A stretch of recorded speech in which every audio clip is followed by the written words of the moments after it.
Right. కాసేపట్లో శాసనసభ శాసన మండలి సమావేశాలు జరుగుతున్నాయి. అయితే నిన్న గవర్నర్ తమిళిసై సౌందరరాజన్ చేసినటువంటి వ్యాఖ్యలు ఏవైతే ఉన్నాయో అది తెలంగాణ వ్యాప్తంగా దుమారం రేపుతున్నాయి. ఇక ఇదే అంశం సంబంధించి మరింత సమాచారం కృష్ణవేణి అందిస్తారు. కృష్ణవేణి చెప్పండి.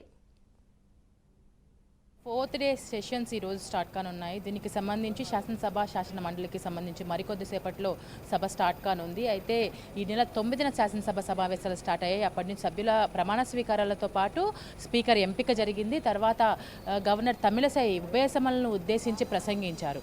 ఈ ప్రసంగానికి సంబంధించి కూడా ఇప్పుడు ప్రస్తుతం హాట్ టాపిక్గా మారిందని చెప్పుకోవచ్చు. ఎందుకంటే ఈరోజు గవర్నర్ ప్రసంగానికి సంబంధించి కృతజ్ఞత స్పీచ్ ఉంటుంది కాబట్టి దీనికి సంబంధించి ఓవరాల్గా అసలు నిన్న తమిళసై ఏం మాట్లాడింది అనే దాని మీద కూడా ఈరోజు సభలో హాట్ టాపిక్గా మారనుంది. ఎందుకంటే గత ప్రభుత్వం టీఆర్ఎస్ ప్రభుత్వం ఏదైతే ఉందో అవినీతిమయంగా అప్పుల కుప్పగా మారిందని, రాష్ట్రాన్ని అప్పుల ఊబిలోకి దించిందనే విధంగా కూడా నిన్న గవర్నర్ తమిళసై మాట్లాడిన ప్రసంగంలో కీలక వ్యాఖ్యలుగా మనం చూడొచ్చు.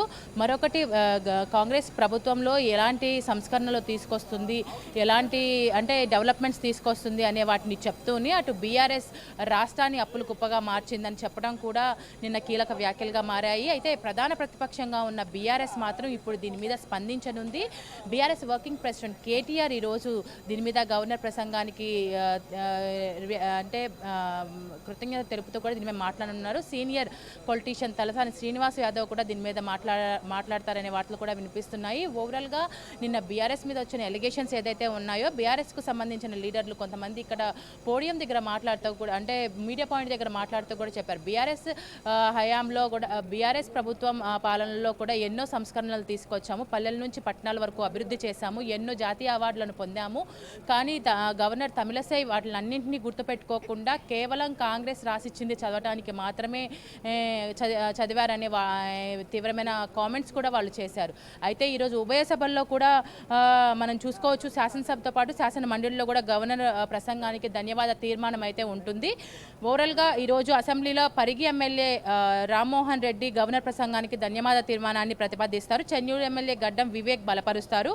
అటు ఎమ్మెల్సీకి సంబంధించి జీవన్ రెడ్డి తీర్మానాన్ని ప్రతిపాదించగా టీసీ ఎమ్మెల్సీ రాజిరెడ్డి దీన్ని బలపరుస్తారు. గత 10 ఏళ్లుగా గత ప్రభుత్వ పాలనలో ఉన్న ఏవైతే అవకతవకలు ఉన్నాయో దీనికి సంబంధించి కూడా వాళ్ళు ఈరోజు ధన్యవాద తీర్మానంలో కూడా చెప్పడం జరుగుతుంది. అయితే దీనికి సీఎం రేవంత్ రెడ్డి ఎలా స్పందిస్తారనేది కూడా హాట్ టాపిక్గా మారింది. ఎందుకంటే రాష్ట్ర ప్రభుత్వం ఏర్పడిన తర్వాత మొదటి మండలి ఎందుకంటే ఇంకా బీఎస్సీ ఫామ్ కాలేదు, ఎక్స్టెండ్ చేయడానికి ఇంకా అన్ని శాఖలకు సంబంధించి ఓవరాల్గా వాళ్ళకు డేటా రాలేదు. బీఎస్సీ సమావేశం జరగవలసింది, అసెంబ్లీ ఎక్స్టెండ్ చేయాలి, శ్వేతపత్రాన్ని రిలీజ్ చేయాలనుకున్నారు. కానీ బీఎస్సీ సభ్యులు ఇంకా పూర్తి స్థాయిలో కూడా కమిటీ పూర్తిగా ఫుల్ ఫ్లెజ్ అవ్వలేదు. మరొక వైపు అన్ని శాఖలకు సంబంధించి సీఎం రోజుకు 18 గంటలు పనిచేసినప్పటికీ కూడా అన్ని శాఖల మీద అంతగా అవగాహన రాకపోవడం, అన్ని శాఖల వారీగా శ్వేతపత్రాన్ని రిలీజ్ చేయడానికి కూడా వాళ్ళకి కొంచెం గ్యాప్ కావాలి. కాబట్టి దీనికి సంబంధించి ఈ రోజుతో శాసన మండలి ముగియనున్నాయి. అయితే మరొక వైపు కూడా ఈరోజు బీఆర్ఎస్ నేతలు అనేది గవర్నర్ స్పీచ్ మీద ఎలా రియాక్ట్ అవుతారనేది మాత్రం హాట్ టాపిక్. దీనికి సీఎం ఎలాంటి సమాధానాలు చెప్తారు అనేది మాత్రం సర్వత్రా ఉత్కంఠగా నెలకొందని చెప్పొచ్చు. అయితే కృష్ణవేణి, గత ప్రభుత్వంలో గవర్నర్ కానీ బీఆర్ఎస్ ప్రభుత్వం కానీ ఎడమొహం పెడమొహంగా ఉండేవాళ్ళు. ఈ నేపథ్యంలోనే గవర్నర్ తమిళసై ఇలాంటి హాట్ కమెంట్స్ చేశారని చెప్పుకోవచ్చా? అంటే కాంగ్రెస్కి పూర్తిగా మద్దతు ఇస్తారని మనం చెప్పుకోవచ్చా? మనం బాహటంగా చెప్పడానికి ఉండదు. ఎందుకంటే గవర్నర్ అనేవాళ్ళు ఎవరు గవర్నమెంట్ ఫామ్ చేసినా కూడా ఖచ్చితంగా గవర్నర్ అనేవాళ్ళు న్యూట్రల్గా ఉండాల్సిన పరిస్థితి. మరొక వైపు ఇంటర్నల్గా ఎన్ని ప్రాబ్లమ్స్ ఉన్నా వాళ్ళు ప్రొఫెషనల్గా చేయాల్సిన పని అయితే చేస్తారు. అయితే క్యాబినెట్కి సంబంధించి మొన్న క్యాబినెట్ సమావేశం జరిగింది. గవర్నర్ ప్రసంగంలో ఎలాంటి కీలక అంశాలు ఉండాలని కూడా వాళ్ళు పూర్తి స్థాయిలో చర్చించడం జరిగింది. దానికి సంబంధించే గవర్నర్ ప్రసంగాన్ని క్యాబినెట్ ఆమోదించిన తర్వాతే గవర్నర్ ప్రసంగించారు. అయితే బీఆర్ఎస్ నేతలు ఎలిగేషన్ చేసింది ఏంటంటే ఖచ్చితంగా కాంగ్రెస్ రాసిచ్చింది చదివారు గవర్నర్ హయాంలో మేము ఇంత అభివృద్ధి చేశాము, ఆమెకు తెలియలేదా అని కూడా వాళ్ళు ప్రశ్నిస్తున్న పరిస్థితి. అయితే ఇక్కడ మనం ఇంకొక యాంగిల్ కూడా చూడొచ్చు. బీఆర్ఎస్ ప్రభుత్వం అధికారంలో ఉన్నప్పుడు, గత ప్రభుత్వంలో ఉన్నప్పుడు కూడా అప్పుడు కూడా గవర్నర్ తమిళసై క్యాబినెట్ ఆమోదించిన దాన్నే చదివారు. ఖచ్చితంగా గవర్నమెంట్ అనేది ఫామ్ అయినప్పుడు అంటే 10 ఏళ్లుగా బీఆర్ఎస్ ప్రభుత్వం ఉన్నప్పుడు వాళ్ళు ఆమోదించిన స్పీచ్నే గవర్నర్ చదివారు. అప్పుడు వాళ్ళు చేసిన సంస్కరణలు ఏవైతే ఉన్నాయో వాటిని బాహాటంగా చెప్పారు. అందులో మనం అంటే కొంచెం మెచ్యూర్డ్గా ఆలోచించాల్సిన పరిస్థితి ఏంటంటే ఏ గవర్నమెంట్ ఫామ్లో ఉన్నప్పటికీ కూడా వాళ్ళు చేసే సంస్కరణలు చెప్తారు.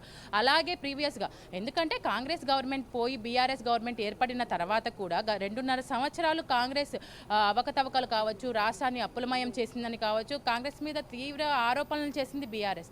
2.5 సంవత్సరాల తర్వాత మాత్రం, ఎందుకంటే రాష్ట్రం ఏర్పడింది నీళ్లు నిధులు నియామకాలు, వీటిని దృష్టిలో పెట్టుకొని ఇంకా ఇంప్లిమెంట్ చేయట్లేదు ఏంటి కొత్త రాష్ట్రంగా ఏర్పడిన తర్వాత అన్న ప్రతిసారి క్వశ్చన్ ఉత్పన్నమైన ప్రతిసారి వాళ్ళు చెప్పింది కాంగ్రెస్ హయాంలో రాష్ట్రం అప్పుల కుప్పగా మారింది అని.